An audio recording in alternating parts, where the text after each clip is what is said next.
Welcome everyone, my name is Rigel, and today I want to talk about something that's a little different from what I usually do on this channel.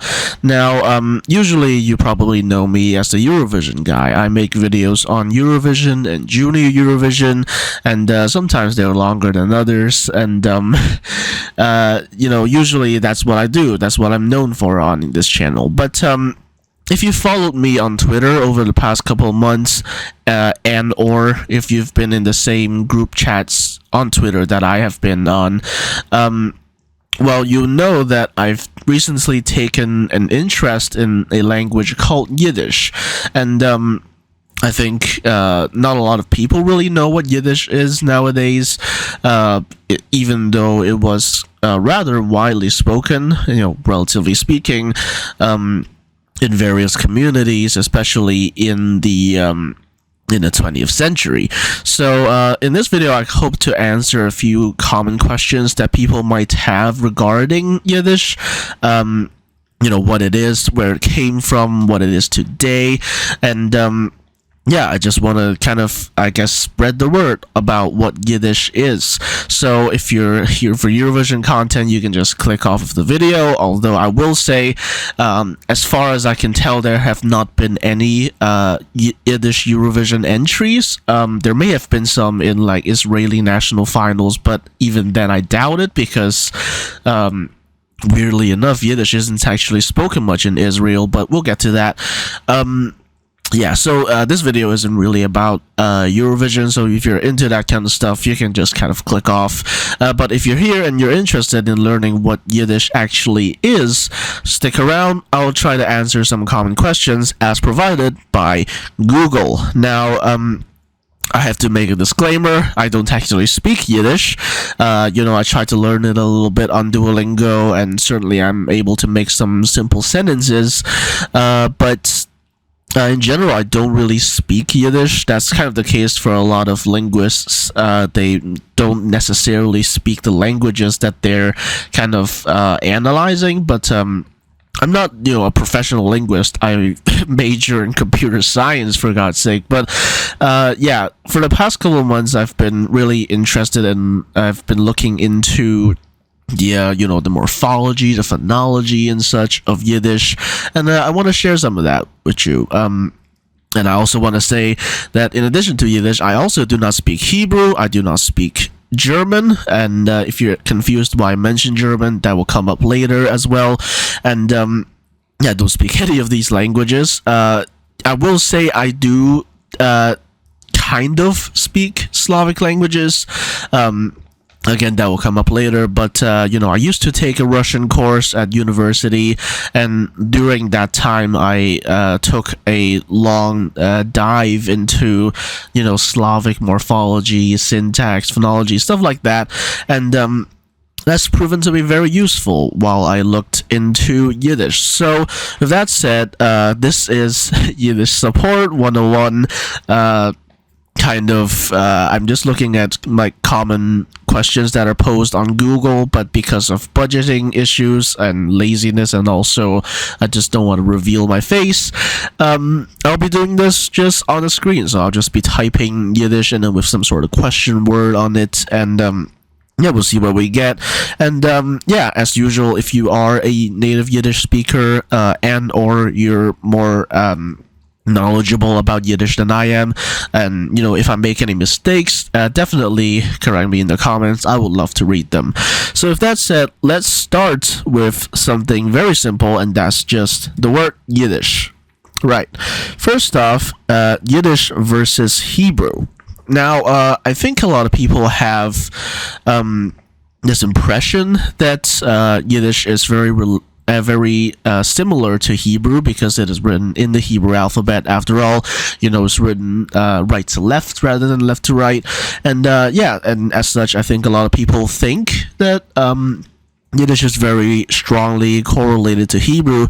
And while there are a lot of similarities in that there's a decent amount of words in Yiddish that are from Hebrew, including basic words like the word for family and the word for building. All these are from Hebrew words. These are the most common words, by the way. There are, native equivalents.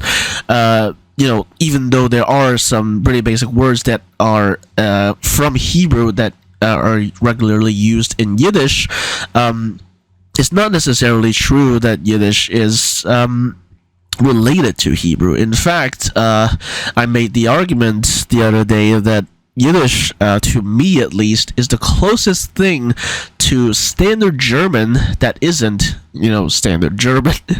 It's still considered a language in its own right, but depending on who you ask, depending on the particular piece of speech in question, German speakers are reportedly it's very easy for them to understand what Yiddish speakers are saying, depending on the kind of vocabulary they're using. So Yiddish is much, much closer to German than it is to Hebrew, and I think I'll touch on the history of Yiddish a bit later, but yeah, just kind of as a starter, it's not really much related to Hebrew, even though it's written in the Hebrew alphabet, ironically. It's got some words from Hebrew, but in general, I would say that Yiddish is much closer to German than it is to Hebrew. So with that said, let's move on to this next search, which is Yiddish words. This is just a generic phrase. I don't really have much to say about it, but I will say, continuing on from the previous discussion about Hebrew words in Yiddish, there's also a lot of words from Slavic languages in Yiddish. Now, this depends on the particular vernacular that we're talking about, but in general, there are some words that are used in Yiddish that are very common across all sorts of varieties, that which come from Slavic languages. For example, one word is taka, which means correct, or it means just like that, something like that. And Slavic language speakers might already recognize the tak components of it. So taka is a very common word in Yiddish.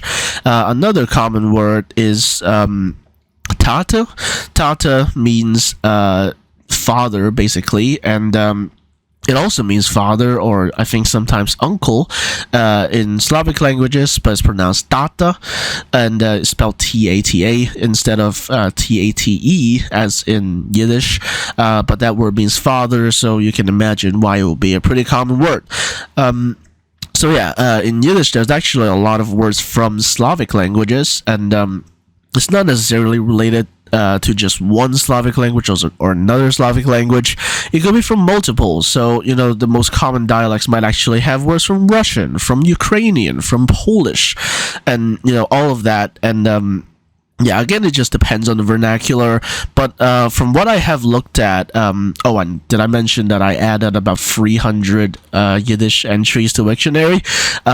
During my kind of looking through Yiddish dictionaries, I found that in particular, the names of berries are very often from Slavic languages, but also the names of other types of plants, for example, those are very commonly from Yiddish, from Slavic languages as well into Yiddish.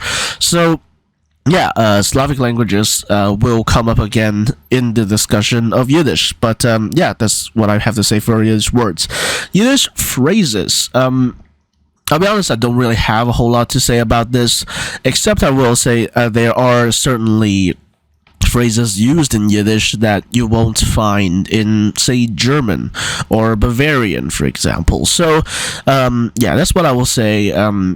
Some of them are quite interesting, but I can't say that I know a whole lot of Yiddish phrases, to be quite honest.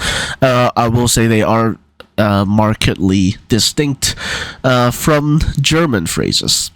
Yiddish 24, I looked this up before, but it's basically, I think, a radio program that is broadcast in the United States, and they broadcast exclusively in Yiddish, pretty much. And, for anyone who wants to learn Yiddish or who wants to maintain their level of Yiddish, that's a great resource, especially, of course, if you live in the United States. Right, Yiddish videos. Of course, there's a considerable amount of Yiddish media available on, say, YouTube. But I will say one of my favorite ones that I've watched, and I think a lot of people have watched that one, is one from WikiTongues, where a speaker from Williamsburg shares her slash their experience of being a Yiddish speaker.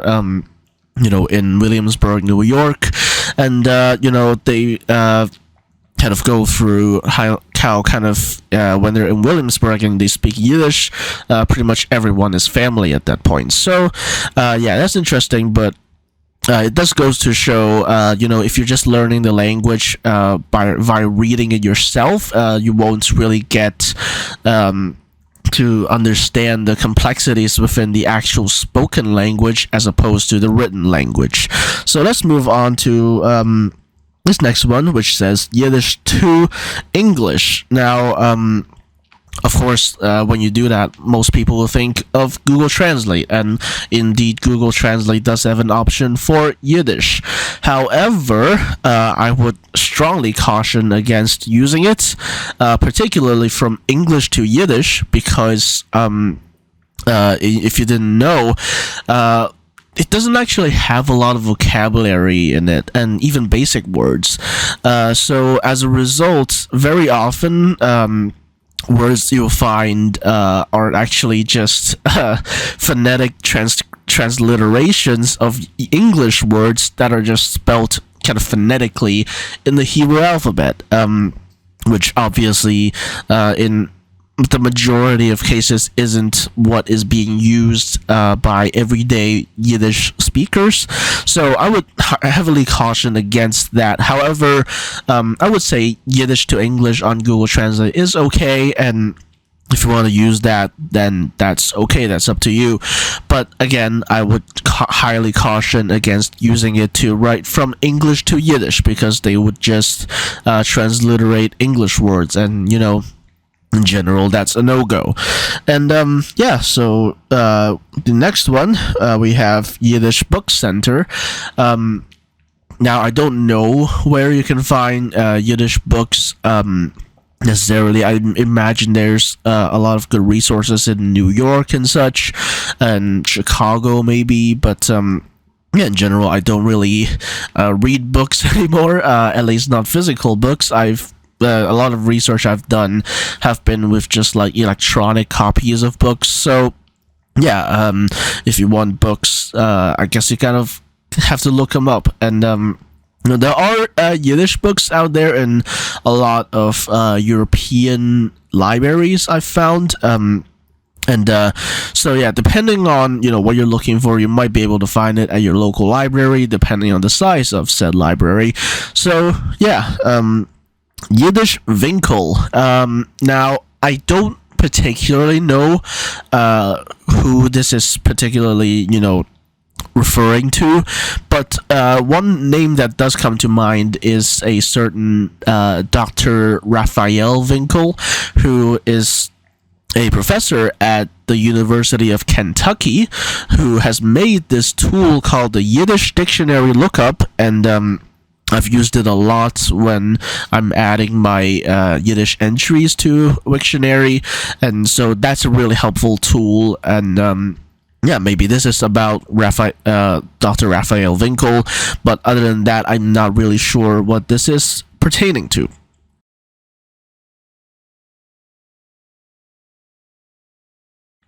Finally, for the ones without the question words, Yiddish dictionary. There's a ton of them out there. There's the Weinreich one. Stushkov. Yeah, Stushkov, New York, 1950. That's a very classic dictionary that Yiddish speakers might use. There's a Dutch dictionary for Yiddish. I can't remember its name. That was, I think, initially published in 1987, but has since been continuously updated. There's also a Swedish Yiddish dictionary. I haven't really checked that one out myself, but there are actually a surprising amount of people who speak Yiddish in Sweden, to the point where some local government authorities actually provide versions of their websites in Yiddish, which is very interesting. But the two that I use the most in terms of looking up words are the 2013 comprehensive Yiddish English dictionary and the 2016 comprehensive English Yiddish dictionary. Now, the reason I mentioned those two separately is because if you listen closely, I'm not talking about the different editions of the same book. Those are two entirely different dictionaries. I think published by the same company, but the editors are completely different. As you can hear in the title, they're not the same book. The 2013 one is the comprehensive Yiddish English dictionary, and the 2016 version is the comprehensive English Yiddish dictionary. Now, both of those were published in the United States, and so naturally there's a lot of terms on there that pertain particularly to the US, and I think for the 2016 edition especially, there's a lot of words on there that perhaps you might not have expected to be in a Yiddish dictionary. And it was published in 2016. However, it is surprisingly updated, and I reckon there's probably a lot of words on there on the online version that you might not find in the physical hard copy. So, for example, just yesterday I found that COVID-19 and the coronavirus have entries on the 2016 edition. There were also words for Zoom, as in the video call platform, and there's also words for tweeting to. There's also a word for Twitter, obviously. There's words for various types of things related to computers, like laptops, desktops, tablets. Weirdly, no iPhone, but they do have the word for smartphone. They have a word for hatchback. They have a word for hashtag, although that was just a borrowing from Russian. Yeah, so it's actually a surprisingly updated dictionary. It even has really stuff you would not expect in a typical Yiddish dictionary, like mac and cheese, eggplant parmesan. So yeah, there's a lot of words on there that you wouldn't expect a traditional Yiddish speaker to be able to know, but there's a lot of words on there for that, and yeah, I find it very interesting, and especially if you're in the United States, I think it would be useful to look at the 2016 edition of the Comprehensive English Yiddish Dictionary, or the CEYD for short. So yeah, just be careful, because the 2013 edition is the CYED, the 2016 edition is the CEYD. Those two dictionaries are edited by different groups of people, and so yeah, just be careful what you're looking at. I think in particular the 2013 edition might be a little bit more outdated, and there's a lot more neologisms in the 2016 edition. So yeah, just keep an eye out for that. In any case, I actually bought like a month-long subscription to the online version of the 2016 CEYD, so I'm gonna be adding a bunch of words from there onto Wiktionary, so you can keep an eye out for that if you're interested. With that said, let's get into the questions, starting with, is Yiddish a language? The word language is a very complicated thing. There's actually this famous quote in Yiddish, ironically, that says, a language is a dialect with an army. Ironically, this was spoken in Yiddish, which obviously does not belong to any national language. So yeah, Yiddish does not have an army behind it necessarily. So, but that was something that the person who popularized the quote had heard, not that they necessarily agreed with said quote. So, I think if you ask me personally, I would say the definition of a language depends on identity, on whether the people who speak it consider it a language. So, for example, Macedonian, or as some people call it, Slavo-Macedonian. There's a sizable amount of Bulgarians who just consider Macedonian as a dialect of Bulgarian, but the people who live in North Macedonia, obviously, they consider Macedonian as its own language. And, there is considerable evidence towards that. For example, Macedonia has the have perfect or has perfect, which is not found in Bulgarian. So, the argument goes both ways, but in general, I think language, the definition of language depends on identity, and so in that sense, I would say Yiddish definitely is a language because the speakers of it, they don't think that they're speaking German. They don't perceive themselves as speaking German, whereas in Germany, for example, people might just perceive themselves as speaking dialects of German, which isn't true because Standard German wasn't really a thing until, I would say, the 18th or 19th century. And so as a result, it really depends on how you view the definition of language. But I would say, if we look at it in terms of identity, the vast majority of people who speak Yiddish, they would view it as its own thing. Obviously, its grammar has also been influenced by other languages, which we will get to in another question later down. But in general, I would say Yiddish is a language, and I think that is the opinion of most Jews who speak Yiddish, and also the vast majority of linguists. But with that said, let's move on to the next question.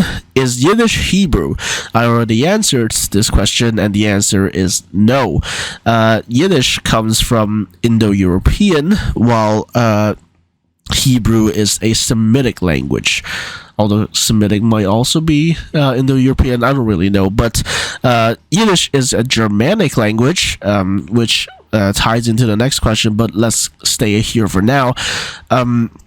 Yiddish is a Germanic language, while Hebrew is a Semitic language, which means Hebrew is a lot closer to, say, Arabic than it is to Yiddish, for example. So Yiddish definitely is not Hebrew. However, there are Hebrew words that are used regularly in Yiddish.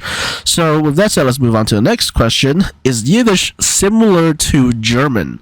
And depending on who you ask, the answer is either yes or no. Duh, thank you, Mr. Obvious. But I think if we were to put on a spectrum, the answer would probably be much closer to yes than it is to no. Certainly in relation to Hebrew, Yiddish is definitely much, much closer. However, depending on the context, it might still be hard for German speakers to understand Yiddish. So the historical origin of Yiddish is that it's actually basically, I believe, Central German and Central and Eastern German, but with a strong Bavarian influence. And Bavarian, of course, is the language/dialect spoken in Bavaria and the northern parts of Austria as well. And so in that sense, it's kind of just a mixture of those, but with grammar that has been strongly influenced by Slavic languages. So, and obviously vocabulary, as I alluded to earlier. So, in relation to Hebrew, yes, Yiddish is much, much closer to German than it is to Hebrew. However, depending on the context, depending on the words that are being used, it might still take a German or a German speaker significant effort to understand what a Yiddish speaker is trying to say. So, the answer I would say is yes and no, but on a spectrum of that yes-no scale, it would lean much closer to yes. With that said, let's move on to the next question, which is Yiddish a dead language?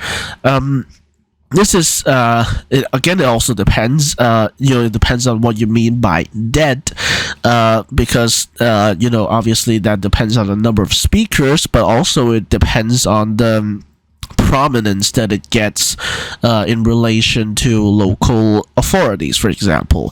So, for example, Romansh only has around 40,000 speakers in Switzerland, I want to say, but it is considered one of the national languages of Switzerland, despite so few people actually speaking the language.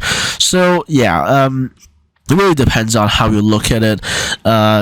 Certainly it's not nearly as spoken as it used to be in the 20th century, especially after the Holocaust. But it is still spoken by quite a few people and of quite a few communities, depending on where you are.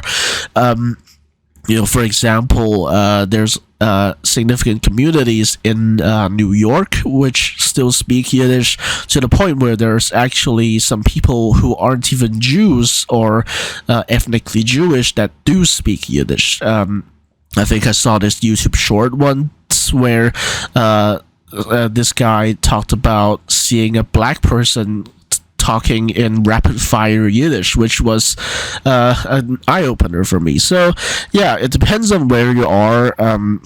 As I understand it, in Buenos Aires, the capital of Argentina, there used to be a strong Yiddish-speaking community. However, that has quite kind of dwindled, and but in comparison to another prominent Judeo-European language, I would say Yiddish is fine and well, and that other language is Ladino, also known as Judesmo or Judeo-Espanol, and as you can probably guess from what I said from that last one, that is Judeo-Spanish, basically a variety of Old Spanish that was spoken by Jews around the 15th, 16th century, before they were expelled from Spain, and subsequently they moved into the Ottoman Empire.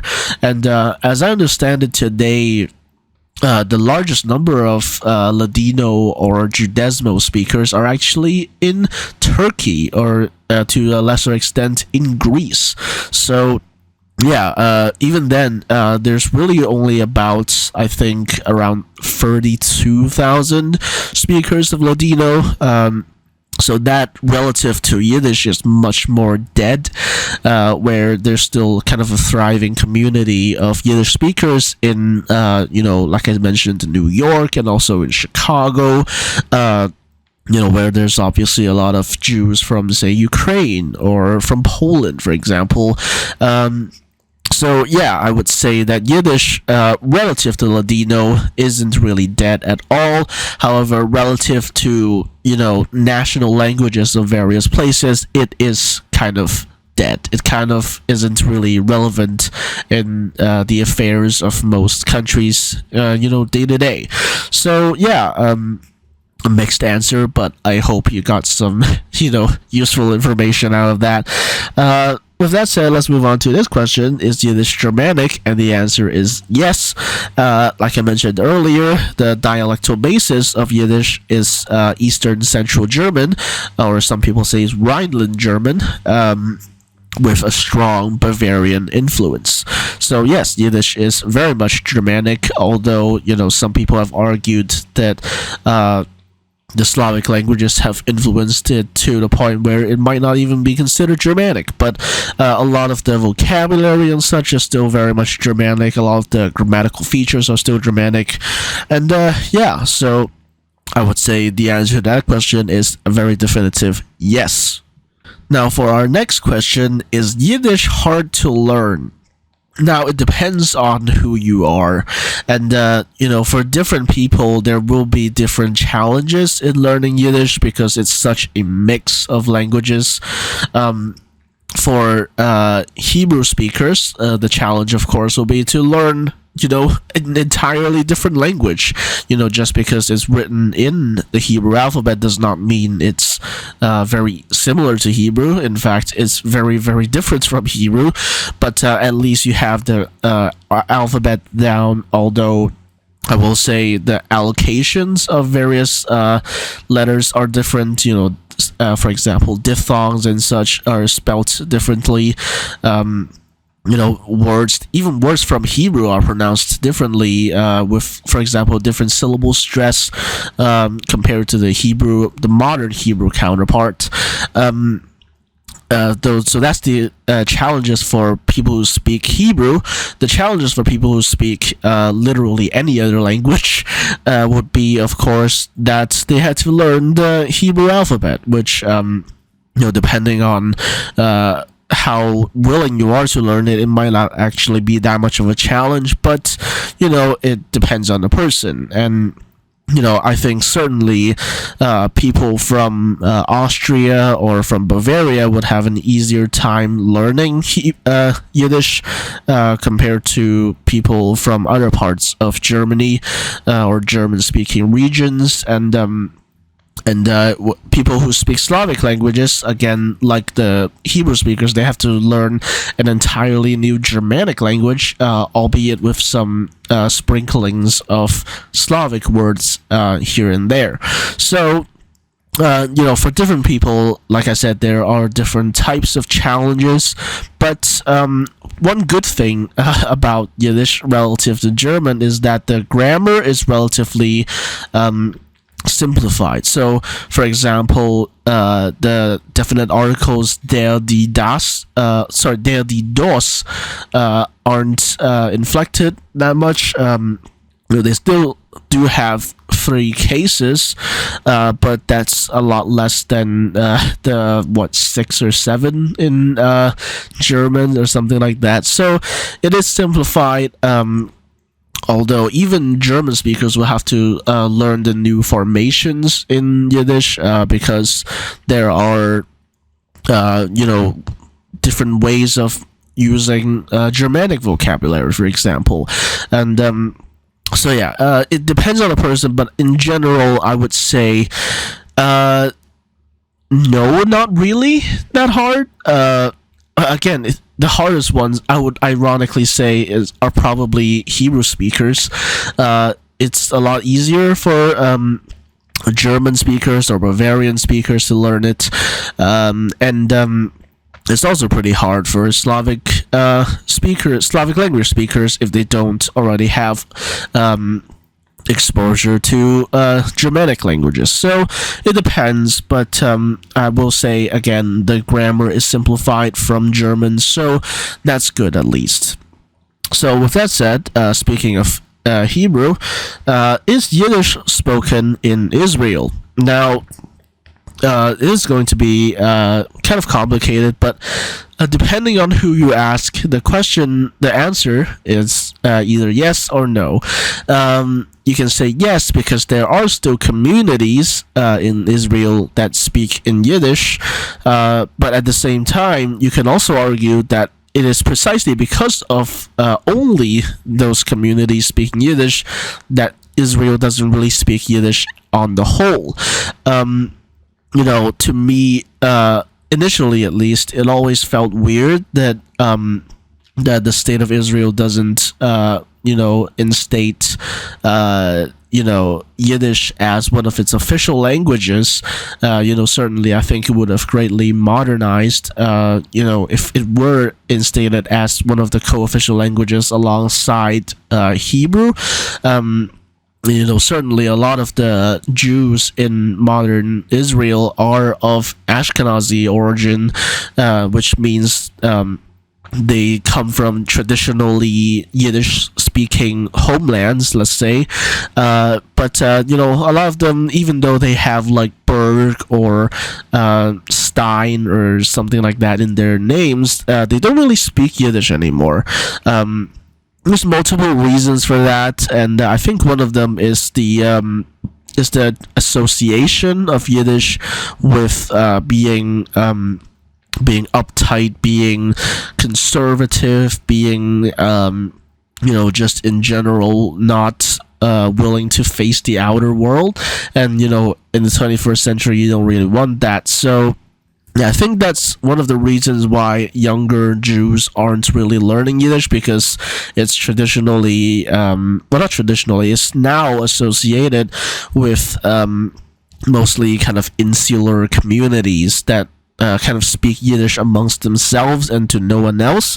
So I think that's one of the reasons why younger Jews, particularly in Israel, aren't learning Yiddish. And of course, another reason, obviously, is just that it's not a national language.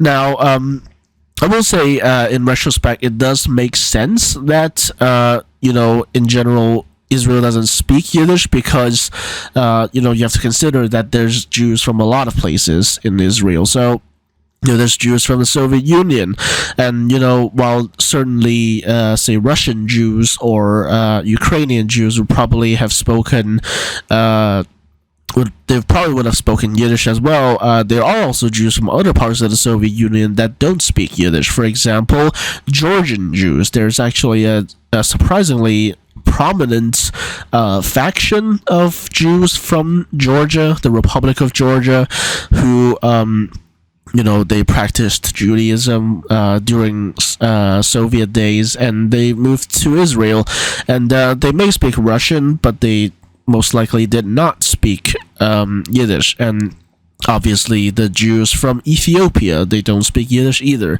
So in a way it makes sense, but I think on the whole, I would think that the decline of Yiddish, as it were, would probably have been at least slowed down if it had been instated as one of the co-official languages of Israel alongside Hebrew.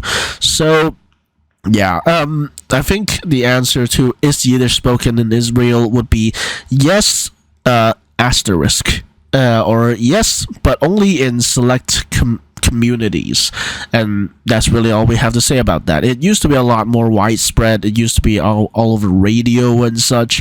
However, in general, the only people who use Yiddish day to day anymore are people in those sorts of specific communities. With that said, let's get on to what I think is probably the most complicated question in this entire video. Is Yiddish a Creole?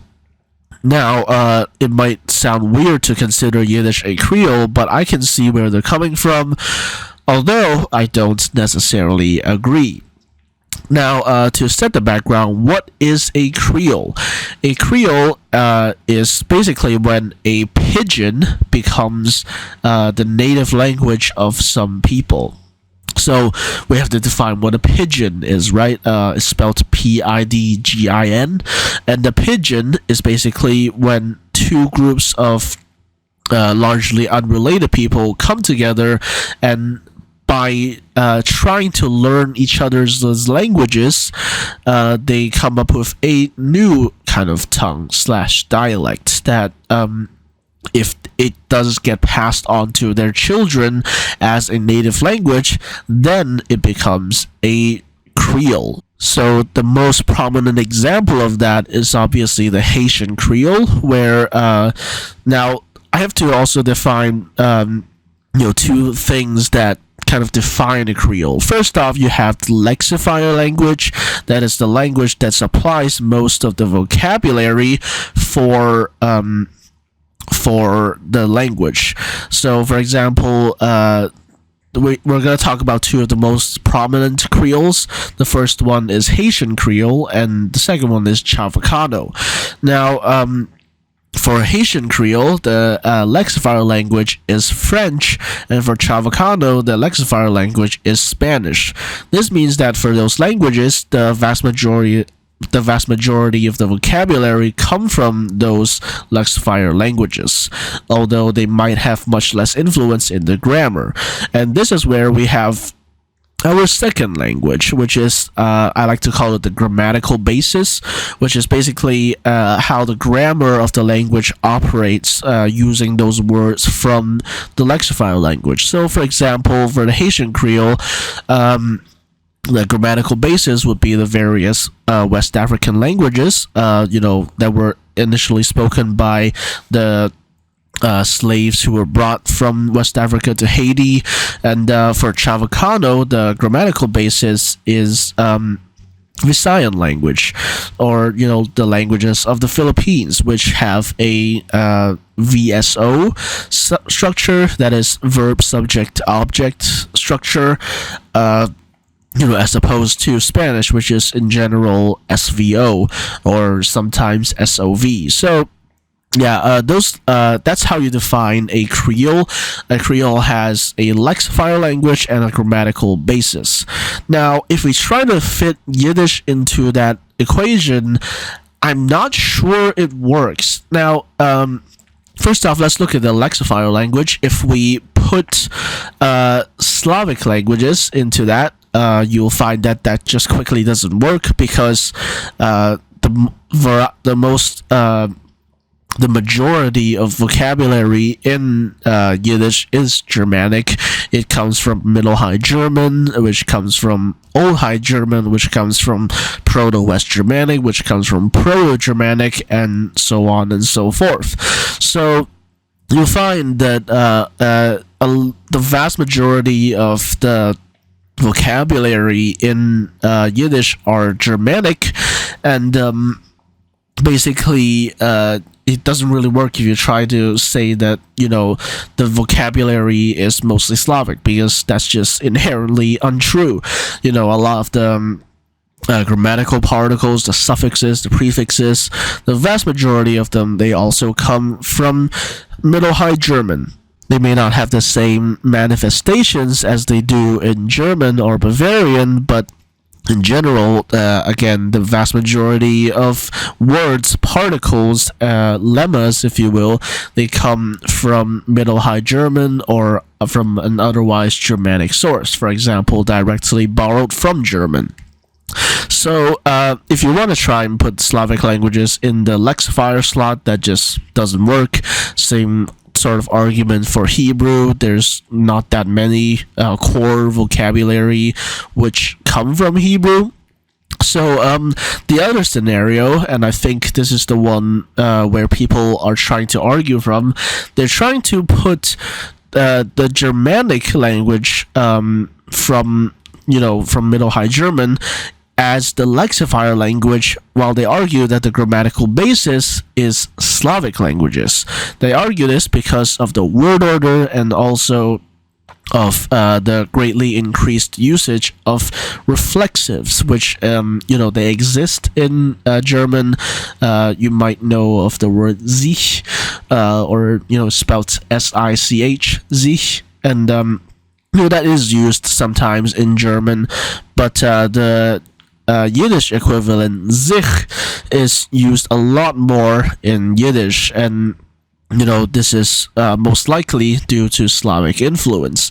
Now, some people argue that because of this and because of the word order, which more often follows Slavic languages than it does Germanic languages, they would argue that Yiddish is actually a product of Slavs trying to learn German but end up applying their own word order and usage of reflexives. So that's what they're arguing, and that's why they might argue that Yiddish is a Creole, but I disagree. Now, it is true that in general, the word order does kind of resemble Slavic languages.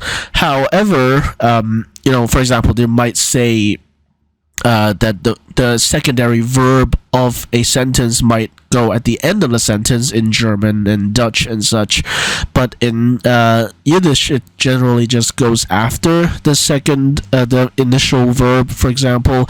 So that's why people would argue it, but I would have a counter argument against that, and that is indefinite and definite articles. So in English that would be and the, and those concepts also exist in Yiddish, but nowhere else in our discussion of Slavic languages.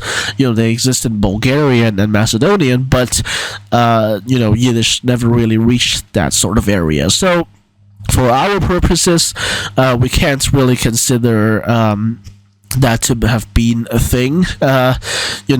If we really want to say that Slavic languages kind of took over the grammatical basis of Yiddish, we would have to kind of discard the idea of definiteness and indefiniteness, and that doesn't really work because they do very much exist, and they have very clear, inflections and conjugations and such. So I really don't think I would agree with the sentiment that Yiddish is a Creole. And so furthermore, I would argue that if we were to follow the grammatical basis of Slavic languages, the case system would be a lot more complex. It would have Slavic style word endings. However, that's not really the case. In general, Yiddish nouns are often just not inflected at all. Some of them might have a dative ending, but that's about the extent of it. And whereas in Slavic languages, nouns have 6 cases, or sometimes even 7, depending on the language. So, yeah, I would say that doesn't really work. It may have influenced the word order and the usage of reflexives and such, but there are still some very, very fundamentally Germanic things about Yiddish that I think keeps it, neatly defined as a Germanic language rather than a Slavic language with Germanic vocabulary. So yeah, that's my take on the is Yiddish a Creole question.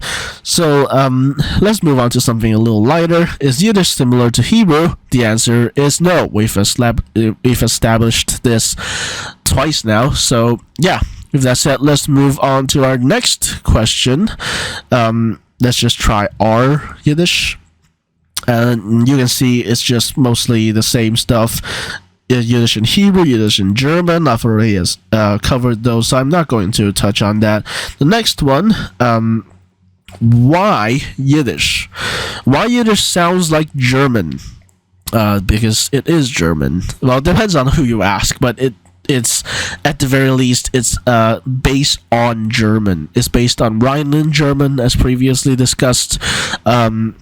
Although there are things that clearly differentiated from German. For example, in German, ch will be pronounced h, but in Yiddish you have h instead, which comes from the Slavic languages. It's more like a h sound. For example, the word for milk, in German that will be Milch, while in Yiddish that will be Milch. So you can see it doesn't sound entirely the same, but there are, like, for example, diphthongs like oi, a, I, which sound like those that you would hear in German. So you can see why it sounds like German.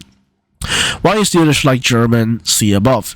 Why do Yiddish wear wigs? I believe this is kind of a conflation. I think they didn't mean Yiddish, because Yiddish in English anyways, it pertains to just the language that is spoken by Ashkenazi Jews. I think this is about just Jews that wear wigs. So I don't really have an answer for that, because I'm not Jewish. I don't look too deeply into the religious part of Yiddish. So I don't really have an answer for that. If you're Jewish, you can answer that question in the comments if you're interested. So let's move on. Why was Yiddish created? Well, it wasn't created. It was spoken by Jews in Germany around, I think, the 15th century, and it naturally spread to Eastern Europe, and yeah, that's about it. It wasn't really created per se. It was just this phenomenon of basically Jews who spoke the local vernacular starting to kind of modify it and add their local flares, their religious flares to the language. And over time, over the invention of a separate orthography, you get a new language. So yeah, it wasn't really created. It just naturally sprung up, kind of as an offshoot of Middle High German. And yeah, that's about it. why do Yiddish have curls? Again, I think someone's conflating Yiddish and Jewish, so I don't have an answer for that, so let's move on. Why learn Yiddish? Well, it depends on what you're trying to achieve by learning Yiddish. If you're trying to do it to communicate with people in Israel, well, good luck with that. I would say the vast majority of Israeli people do not speak Yiddish. So yeah, don't learn it. Try to communicate with people in Israel. But if you are like an ethnic Jew, for example, that is people who are descended from the original Jews from Ashkenaz. If you're one of those people, then I think reconnecting with your heritage is important. I think it's not necessarily for the sake of learning a new language, but that's kind of what I'm doing. I'm more like looking at it from a linguistic angle because I'm interested in the exchange between Yiddish and what Yiddish has done in relation to other languages to arrive at its current state. But if you're a Jew, if you're ethnic Jew, or if you are just Jewish in all senses of the word, then I think it would be good to kind of look at your ancestry to kind of understand what for example your grandparents may have been speaking when they were young, for example. So yeah, that was what I would say. Why you should learn Yiddish if you are interested in it, of course. So yeah, that would be my kind of way to explain it. And of course, this ties into the next question. Yiddish is kind of dying. Yiddish isn't really spoken by a lot of young people these days, with the exception of, hardcore religious communities and in Israel or New York. So yeah, it is dying, and I think, like I mentioned, one of the reasons for that is because it's often associated with conservatism, with insularity, for example. So, teens in the 21st century don't really want to do that. So, they would try to avoid learning Yiddish. And, in particular as well, it's not really like a legally enforced language anywhere. In parts of New York, you might see road signs that have Yiddish on them, but that's kind of it. And like I mentioned earlier, some Swedish local authorities they provide versions of their websites in Yiddish, which is very interesting. But in general, the practice of speaking Yiddish isn't really widespread anymore, and that problem's only getting worse as the people who do speak Yiddish continue to keep to themselves and speak Yiddish amongst themselves and conform to the national standard language wherever they are. So for example, if they're in Lithuania, they might also speak Lithuanian. They're in Ukraine, they might speak Ukrainian, and if they're in the US, they speak English and such. So yeah, it is something that I think it's just the insularity of the whole thing. I think if you want to, sum it up in one word, I would say it's because of the perception of Yiddish as an insular language, a language that is spoken secretly among a community, rather than something that can be considered a community language that can be spoken by more than just the people of a community. And to use a more modern term, isn't being gatekept. So yeah, that's why I would say Yiddish is dying, because first off, because of that, because Yiddish is considered more insular and more conservative, I guess. And the second thing is, non-religiousness. More and more descendants of Jews are more and more descendants of Jews are starting to just not believe in religion anymore. And so, since Yiddish is written in the Hebrew alphabet, it's a associated with religion, and so if you're non-religious, it doesn't really make sense for you to learn something so religious, right? So yeah, that's why I would say Yiddish is dying, because one is associated with conservatism and insularity, and two is associated with religion, and a lot of people are becoming non-religious. With that said, speaking of Yiddish being written in Hebrew, why is it written in Hebrew? Well, the answer to that is actually quite simple, and that's because the initial people who spoke Yiddish, they were illiterate, or at least they were illiterate in the Latin alphabet, and so when they started adhering to Judaism, they started learning the Hebrew alphabet, and so they started writing their own vernacular in the Hebrew alphabet. And of course, up until very recently in human history, the Latin alphabet was strongly associated with Western Europe. It was, it's in the name, it's the Latin alphabet, so it's more associated with Western Europe, and Poland is a strongly Christian country, and that's why they started writing their Slavic language in the Latin alphabet. So up until very recently, I would say that because of the connotations of the Latin alphabet in relation to religion, and obviously, like I mentioned, it's Christian. Because of that connotation, a lot of Yiddish-speaking Jews didn't want to be associated with that, and so they started writing their vernacular in the Hebrew alphabet, even though the language itself intrinsically does not have too much of a relationship with Hebrew. So, finally, I'm not sure what this question is talking about. Why country speaks Yiddish? Now, there's a few ways to interpret this, and, obviously there's, this question itself is inherently grammatically incorrect. First off, you can say, why does a country speak Yiddish? And the answer is, none of them do. It's not the dominant language in any country whatsoever. It was, I think Yiddish as we know it took its current form in Eastern Europe, in, like I mentioned, Russia, Ukraine, Poland, Lithuania, to a lesser extent also Estonia.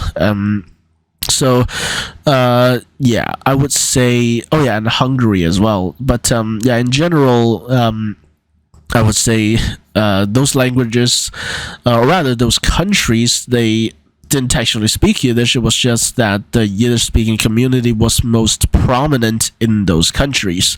So why a country speaks Yiddish? It doesn't. No country on the world, no country in the planet speaks Yiddish. So, the other way to interpret this grammatically incorrect question is, what country speaks Yiddish? And I could say the same thing. No country speaks Yiddish. But I will say the largest community of Yiddish speakers these days is in the U.S. So, like I mentioned, there's a big community of Yiddish speakers, especially in New York, especially in New York City, and also there's, I think, a decent amount of speakers of Yiddish in Chicago as well, where, like I mentioned earlier, there's a lot of Jews from Ukraine, from Poland, from Lithuania. So I would say, in general, the country that speaks the most Yiddish nowadays is the U.S. Another reason it's not really spoken in Eastern Europe anymore is because, no points for guessing this, but the Holocaust, of course, which exterminated a lot of Jews who had Yiddish as their mother tongue, basically. So, that's another reason Eastern Europe doesn't really speak Yiddish anymore, even though that was kind of where modern Yiddish as we know it originated. Obviously there's also a variety of Yiddish called Western Yiddish, sometimes called Nederlandic, I think, and that's also spoken, and obviously, as you would imagine, it doesn't really have the Slavic influences, but the numbers of people who speak that are kind of dwindling, and if there's anyone who speaks Yiddish in those countries these days, in the Netherlands and Germany, they probably are just Jews from Eastern Europe. So yeah, I would say the country that speaks the most Yiddish these days is the United States, and as a result, the Yiddish that you learn on Duolingo is basically the American variety, which is based on a variety of Polish, which sounds ridiculous if you say it out loud, but Polish is basically the variety that was spoken in and around Poland and Hungary, and it has some distinct features. For example, the I diphthong becomes ah, so my wife, which in standard Yiddish, I guess, would be mein Weib, and in Polish that would be man Wab. So yeah, there's some distinct features that are found in Polish, which is also, as I understand it, the dominant variety of Yiddish in the United States, and that's basically the variety that you learn on Duolingo. So yeah, I would say the United States is the country with the largest amount of Yiddish speakers. There's also a decent amount in Israel, but again, it's mostly confined to little communities. A lot of people have like I mentioned, Berg or Stein in their surnames, but they don't really speak Yiddish. So yeah, I would say the United States speaks Yiddish. So if that's it, let's move on to our next question word, which is what Yiddish? Yiddish, what is putz? Putz is a swear word, actually. I can't remember the exact definition of the swear word, but what I do remember is that purportedly it comes from Romanian, and that's all I can say about that. What is Yiddish language? Ooh, this could be an entire video all unto itself, but to save time, I will say this. Yiddish is the vernacular of Jews who lived in and around the Rhineland, who also were strongly influenced by Bavarian, because for example, the definite article is, or actually that's the indefinite article. Yeah, the indefinite article is which is also the indefinite article in Bavarian. So yeah, there's Bavarian influence in Rhineland German, and then they picked up some Hebrew words because, Jewish, and then eventually they moved into Eastern Europe, into Poland, and eventually into Russia, into Ukraine, into Lithuania and such, and from there they basically absorbed a lot of the local vocabulary as well as the frequent usage of reflexives. So after that, and during and before the Holocaust, people moved to the New World, which in this case mostly pertains to the US, mostly New York and Chicago, South America, mostly Uruguay and Buenos Aires, and also to Australia, where there's still a decent amount of speakers of Yiddish as well. So that's what Yiddish is today. It's a vernacular of High German, not German, but High German, that was spoken in the Rhineland with strong Bavarian influences, that eventually was strongly influenced by Slavic languages, and then those speakers eventually moved into the New World, which is where you find most Yiddish speakers today. With that said, let's move on to the next question. What is Yiddish versus Hebrew? Yeah, I've kind of answered that question already. Yiddish has very little to do with Hebrew other than vocabulary. So, yeah, not much to say. Let's move on. What is Yiddish for grandma? Now, I can't say I remember that word. I want to say it's Boba, but I need to check really quick, and I'm just on Google Translate. Don't do that. Don't do it. Do as I say, not as I do. But yes, the word for grandma in Yiddish is Boba, or I think Polish speakers might say buba, which also makes sense, and I think that's where you might get the American term bubba from. So yeah, depending on who you ask, that's either boba, bubba, or buba. What is Yiddish for matchmaker? I have no idea. Again, I don't speak Yiddish. I only kind of studied it for the last couple months analytically, not in terms of like learning fluency and such. What are Yiddish words? If you're asking for like common Yiddish words, I'm sure there's like a million articles on words that are used by Yiddish speakers in the United States, so I'm not going to answer this question. What is Yiddish for fool? That's another one I don't know. I think this one is a word in a Hebrew word actually, but I can't remember the word exactly, so I'm not going to answer this one either. What is Yiddish for hello? I believe that is Shalom Aleichem. There's like I think 2 or 3 separate publications in Yiddish that go by the name Shalom Aleichem, but yeah, that is the Yiddish way of saying it, and if you're a Hebrew speaker, you already noticed that it sounds pretty different from the Hebrew way of saying hello. So yeah, Shalom Aleichem is basically the most common way of saying hello in Yiddish. What is Yiddish for happy birthday? Again, this is another one that I don't actually know, so I'm gonna look it up really quick, and the word is I wouldn't trust the Google Translate results, but yeah, you can just look it up yourself. I don't know the phrase. I don't trust the Google Translate result on this. So yeah, those are some Yiddish words, I guess. So with that said, let's move from what Yiddish to where Yiddish. Where Yiddish is spoken. Like I mentioned earlier, the US, mostly in New York and Chicago. Where Yiddish come from? Like I mentioned, around the Rhineland and a little bit around Bavaria as well. Where Yiddish was once spoken, the Rhineland, Bavaria and Eastern Europe. I want to say once, but there technically are still speakers there, but it is dwindlingly few compared to its kind of heyday, like let's say pre-World War II.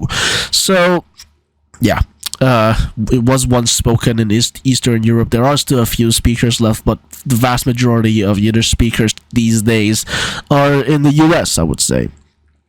Where does Yiddish come from? I've already talked about this. Rhineland German with Bavarian influence, and Hebrew loanwords moved into Slavic language-speaking countries.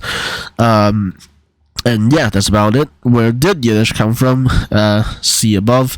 Where is Yiddish spoken today? In the US, a little bit in Israel, and much less in Eastern Europe. Where did Yiddish language come from? See above. Where is Yiddish derived from? See above. Where did Yiddish language start? Now that's actually a separate question, because the first known written record of Yiddish actually comes from, I believe, the 12th or 11th century in a cave called the Worms cave in somewhere in Germany. It was inscribed in some sort of stone, and it was dated to around the 12th or 13th century, and it was actually Yiddish. It was inscribed in the Hebrew alphabet. So yeah, I would say it started around that region of Worms in Germany, or I don't really know what it's called these days. I think it is called Worms. It sounds weird, but there you are. So yeah, I would say it started around that region, which I would presume to be around the Rhineland. So with that said, let's move on to our next question word, which I would just put which. Yiddish, which country?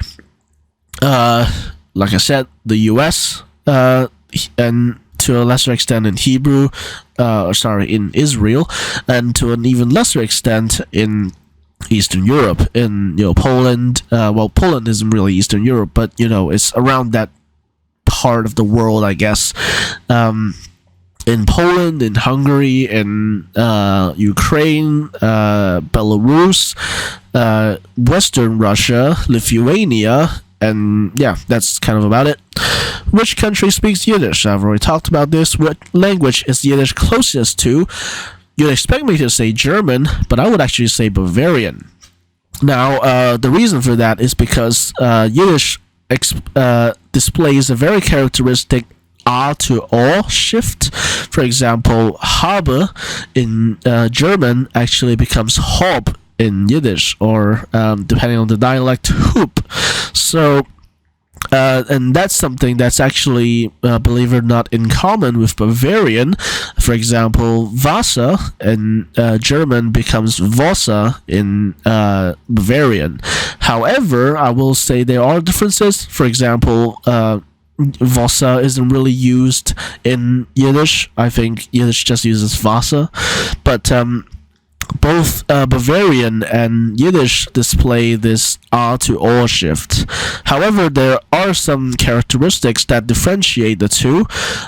For example, it's very often that in Bavarian, S is often just pronounced as S, a S sound, whereas in standard German, you might hear it sometimes pronounced as an English Z sound. So, Z, for example, the word Z, spelled S-I-E, but it's pronounced with an English Z sound.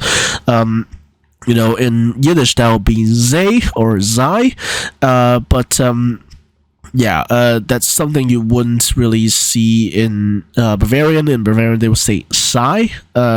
So, yeah, there's definitely differences from Bavarian with Yiddish, but I would say on the whole, if you want to say kind of institutionalized, proper languages as defined by the consensus of linguists, I would say Yiddish is closest to Bavarian and then to German.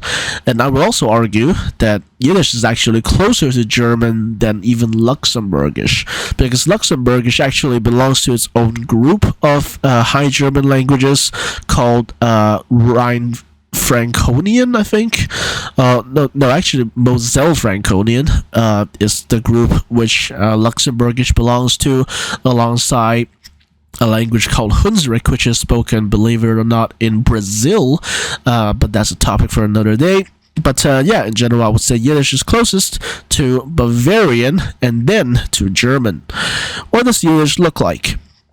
Well, it looks like the Hebrew alphabet, but instead of writing just the consonants, because in Hebrew it's often they would just skip the vowels. Sometimes they might add them as diacritics if absolutely necessary, but in general they don't really do that. But in Yiddish, some diacritics are mandatory, in fact, and for a vast majority of words that aren't from Hebrew, they are spelled phonetically. So even words that weren't perhaps spelled phonetically in Slavic languages might be spelled as such in Yiddish, for example. So Yiddish is basically written in the Hebrew alphabet, but words can get much, much longer because they are often spelled phonetically. And the Germans love a long word, so absolutely Yiddish does as well. So yeah, where does Yiddish come from? I've already talked about that. Are Yiddish and Hebrew the same? No, I've already talked about that. And finally, who in Yiddish? Now, I think this is just they want to know the word for who. So the answer for that is wer, which is the same as the word in German. So, with that said, speaking of who, let's write who. Yiddish. Yiddish, who speaks it? Jews, mostly. In fact, if you're not Jewish, there's not much reason for you to learn Yiddish unless you're like a language nerd like I am. Who speaks Yiddish today? Jews. Mostly Jews in the US, to a lesser extent in Israel. Eastern Europe, yada yada. These are pretty much the same. Who created Yiddish? No one created Yiddish. As speakers of Rhineland German that started adding little stuff into the vernacular, and one thing led to another, and yeah, today we have Yiddish as a completely separate language to German. My Yiddish mama. I have no idea what this is. Maybe I should go and listen to it sometime, but I've never heard of this song. So yeah, check it out if you're interested, I guess. Who created the Yiddish language? No one. Who country speaks Yiddish? Jesus, what is this grammar? Anyways, yeah, I've already answered the question, so I'm not gonna go through it anymore. And for our last question word, I'll just search how Yiddish. First, I have to spell it correctly. First off is this book called How Yiddish Changed America and How America Changed Yiddish. I imagine that will be a very interesting read because, like I mentioned earlier, the dictionary that I use most often for my adventures in adding words to Wiktionary, that's an American dictionary, and it has very American specific terms like even flat screen TV and a lot of words for insurance. That's how you know it's American. But yeah, so Yiddish is pretty significant, I would say, in American history. There are some phrases that are actually of Yiddish origin. For example, "go figure" is actually a calque of the Yiddish phrase "gei weiß" or "gei weiß," depending on how you pronounce it. That's actually, the phrase "go figure" is actually a calque of a phrase from Yiddish.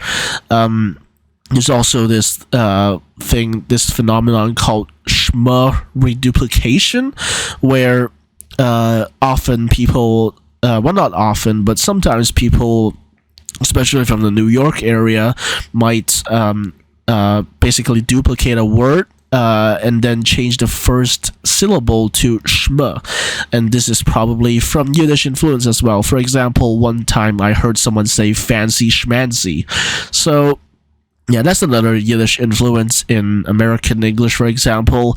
And yeah, like it's also mentioned here, America changed Yiddish. There's a lot of words that you won't find in European Yiddish, for example.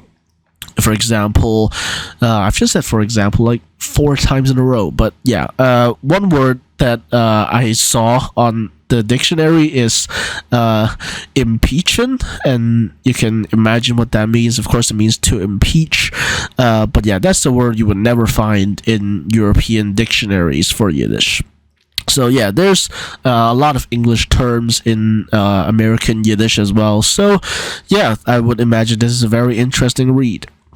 Yiddish, how are you? I imagine there's different ways of saying that, and truth be told, I don't know the phrase for that, so yeah, you can just look that up. How many speakers? I haven't looked this up recently, but to my knowledge, I think Wikipedia said around 1.2 million, or although that might be the figure for Hunsrück, so I don't really know for sure, but it is somewhere in the millions, but you wouldn't expect it to be, judging by how few people speak it today, but it is spoken. It is spoken relatively, is spoken relatively more in New York, and to a lesser extent in Chicago. So yeah, somewhere in the millions, but not that many. Yiddish, how to pronounce? I'm not sure what you're trying to pronounce, but if you're talking about the word Yiddish, in Yiddish, the word is pronounced Yiddish. It sounds kind of anticlimactic, but one thing about Yiddish compared to German is that Yiddish is a very reductive language, so as to say. So a lot of hard consonants and hard vowels, especially in German, might become shorter consonants. Shorter vowels in Yiddish, for example. So, for example, the word for 7 in German is sieben, but in Yiddish is actually sieben. You can hear the difference in the quality of the vowel. The first vowel, sieben. So the vowel length in Yiddish is generally much shorter than it is in German. So that's why sometimes, depending on the word, it might sound like they're American English speakers trying to pronounce German. So, for example, the word for good in German is gut, but in Yiddish, depending on the variety, it's either pronounced gut or git.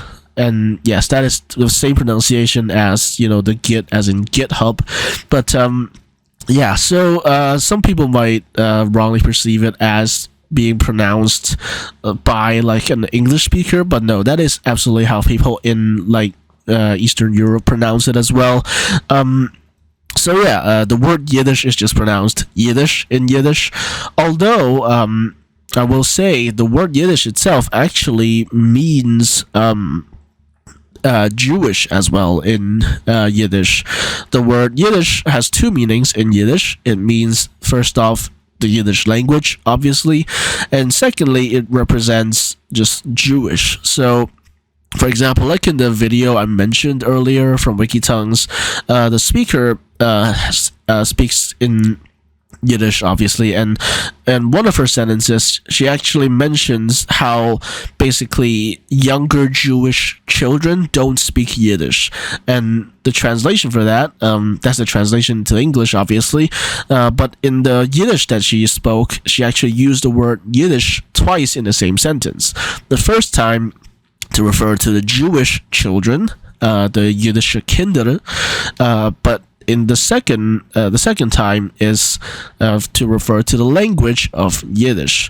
So yeah, if you're a German speaker, you might recognize the word Yiddish, and that is where Yiddish comes from, because the Ü sound in German has become I in Yiddish, and that's why Yiddish is a direct cognate to the German word Jüdisch, and a Yid, which is a Jew in Yiddish, is a Jud or Jude in German. So yeah, how did Yiddish develop? I talked about that 5 times already, and yeah, these are pretty much the same questions at this point.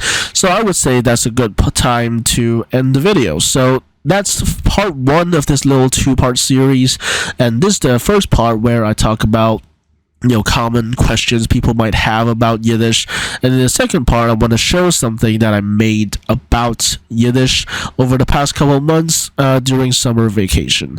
So stay tuned for that. Of course, Eurovision videos are coming back, obviously, but yeah, for the time being, if you enjoyed this video, like this video to show that support, and subscribe to this channel, because after the second one I might still make more videos about Yiddish and or other languages, but we'll have to see what happens there. So thank you for watching, and I'll see you next time.